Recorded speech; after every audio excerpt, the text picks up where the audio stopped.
성도 여러분 안녕하세요. 말씀 묵상 리바이블입니다. 시작된 한 주도 경건의 능력으로 승리하시기를 축복합니다. 오늘 하나님께서 우리에게 주신 말씀은 창세기 13장 5절에서 13절까지입니다. 함께 읽겠습니다. 아브람의 일행 롯도 양과 소와 장막이 있으므로 그 땅이 그들이 동거하기에 넉넉하지 못하였으니 이는 그들의 소유가 많아서 동거할 수 없었음이니라. 그러므로 아브람의 가축의 목자와 롯의 가축의 목자가 서로 다투고 또 가나안 사람과 브리스 사람도 그 땅에 거주하였는지라. 아브람이 롯에게 이르되 우리는 한 친족이라 나나 너나 내 목자나 내 목자나 서로 다투게 하지 말자. 내 앞에 온 땅이 있지 아니하냐. 나를 떠나가라. 내가 좌하면 나는 우하고 내가 우하면 나는 좌하리라. 이에 롯이 눈을 들어 요단 지역을 바라본즉 소알까지 온 땅에 물이 넉넉하니 여호와께서 소돔과 고모라를 멸하시기 전이었으므로 여호와의 동산 같고 애굽 땅과 같았더라. 그러므로 롯이 요단 온 지역을 택하고 동으로 옮기니 그들이 서로 떠난지라. 아브람은 가나안 땅에 거주하였고 롯은 그 지역의 도시들에 머무르며 그 장막을 옮겨 소돔까지 이르렀더라. 소돔 사람은 여호와 앞에 악하며 큰 죄인이었더라. 아멘. 우리는 여러 가지 욕심으로 다툼과 불화가 끊이지 않는 세상을 살고 있습니다. 서로가 더 갖기 위해서 또는 더 높은 곳으로 올라가기 위해서 상대를 공격하고 빼앗고 밀어내는 강팍한 세상을 살고 있습니다. 그런데 본문에 나오는 아브람은 뭔가 다른 사고방식, 또 다른 신뢰를 가지고 있는 듯합니다. 하나님께서는 아브람에게 복을 주셔서 많은 가축과 은과 금을 소유한 부자가 되게 하셨습니다. 2절에서 풍부하였더라라는 말씀에서 아브람의 재산 규모가 상당했음을 우리가 짐작할 수 있습니다.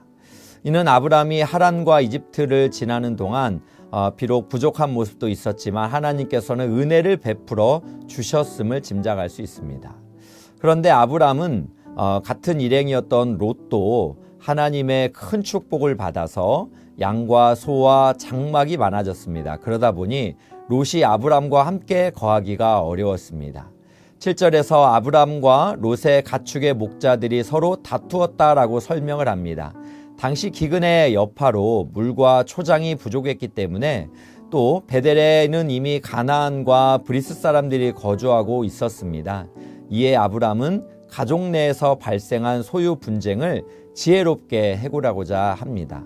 그는 롯에게 한 형제임을 호소하며 목자들의 다툼을 종식하자고 평화의 제안을 합니다.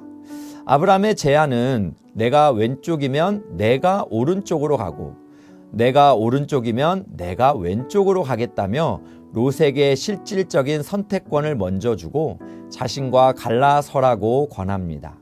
이는 아브람이 자신이 신분상으로도 더 높고 나이로도 전혀 롯에게 뒤질 게 없지만 오히려 자신이 기득권을 차지할 수 있는 상황 속에서 롯에게 양보하며 선택권을 주는 것입니다. 이는 하나님 앞에서 자신의 이익을 챙기지 않고 상대의 유익을 위해 양보함으로써 자신을 희생하는 선택입니다. 이는 하나님을 향한 전적 신뢰가 없다면 할 수 없는 행보라는 생각이 듭니다. 그러나 대부분의 사람들은 롯처럼 자신을 위한 선택을 합니다. 롯은 아브람의 간청을 듣고 눈을 들어 요단 온 지역을 바라봅니다. 당시는 소돔과 고모라가 멸망당하기 이전이기에 요단 고원과 사해 지역은 물이 풍부하고 넓은 목초지가 펼쳐져 있었습니다. 이는 여호와의 동산과 같고 이집트의 땅과 같았을 것입니다. 롯은 삼촌이며 목장인 아브람에 대한 배려보다는 자신의 이익을 우선하며 선택합니다. 결과적으로 아브람은 가나안 땅에 거주하고 롯은 요단 지역을 옮겨 다니며 소돔의 장막을 펴고 정착합니다. 그런데 소돔은 겉으로는 풍요로웠으나 실상은 여호와 앞에서 악하고 큰 죄인들이 모여 사는 곳이었습니다. 롯은 영적인 절제보다는 물질적 욕망을 선택한 것입니다. 그는 하나님을 향한 믿음이 없기에 눈에 보이는 것을 전부로 믿고 살았던 대표적인 사람입니다. 이에 비해 아브람은 하나님을 향한 신뢰가 있었습니다. 무엇보다도 그는 하란과 이집트를 거쳐오는 동안 하나님이 자신에게 물질을 채워주신 은혜를 경험했기에 그는 하나님을 신뢰함으로 화평을 위해서 관대함과 양보, 배려와 내려놓음을 선택했습니다. 14절 이하를 보면 롯이 떠난 후 하나님은 아브라함에게 찾아오셨고 눈을 들어 사면을 바라보도록 하시며 보이는 땅을 주겠다고 아브라함에게 약속하십니다. 자손 또한 땅에 티끌같이 번성케 하여 가득하게 하겠다고 언약하십니다. 하나님이 복의 근원이시기에 아브라함은 땅이 아니라 하나님을 선택하고 신뢰하며 타인에게 양보할 수 있었던 것입니다. 그렇다면 우리는 어떤 사람입니까? 현 시대는 매우 각박한 세상입니다. 운전하다가 자리 한번 양보하기 힘든 그런 세상입니다. 그러나 우리 그리스도인들은 하나님의 은혜로 살아가는 자들이기에 때를 따라 돕는 은혜를 기대하며 어떠한 환경에서든지 하나님을 향한 신뢰로 좀 더 풍요로운 삶의 행보를 걸어가시기를 축복합니다. 무엇보다도 우리는 예수님을 본받아야 합니다. 예수님은 하나님과 인간 사이에 화해를 이루기 위해 이 땅에 오셨습니다. 예수님의 십자가의 죽음이 우리를 하나님과 화평하게 하셨습니다. 그러므로 우리도 이를 본받아 모든 사람과 더불어 화평함과 거룩함을 추구해야 할 것입니다. 비록 그 길이 희생이라 할지라도 우리는 받은 은혜가 있기 때문에, 그리고 하나님이 아브라함에게 복을 주신 것처럼 우리에게도 하나님이 복을 주실 거라는 그런 신뢰성으로 우리가 기꺼이 희생도 감수하며 축복을 흘려보내는 복된 삶이 되시기를 주의 이름으로 축복합니다. 함께 기도하겠습니다. 사랑의 하나님, 아브라함의 복은 하나님의 축복이요 은혜입니다. 이것을 깨달았던 아브라함은 조카 롯에게 권리를 양보하며 배려하며 물질적인 소유의 탐심을 내려놓았던 것처럼 우리도 불필요한 논쟁과 탐심으로 세상 사람들이 보는 눈으로 선택하지 않게 하소서.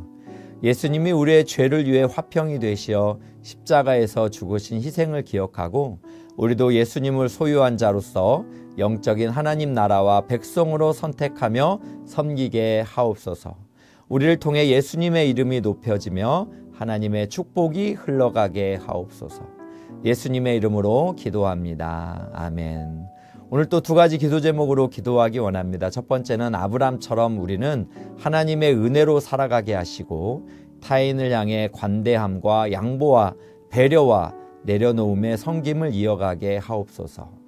두 번째는 이번 주 토요일에는 교사 세미나가 있습니다. 선생님들과 함께 다음 세대를 믿음으로 양육하게 하시고 또 우리의 자녀들이 하나님을 신뢰하는 아브라함처럼 은혜 가운데 살게 하시고 엘사랑교회 성도님들 모두가 받은 은혜를 흘려보내는 복 있는 삶이 되게 하옵소서. 함께 기도하겠습니다.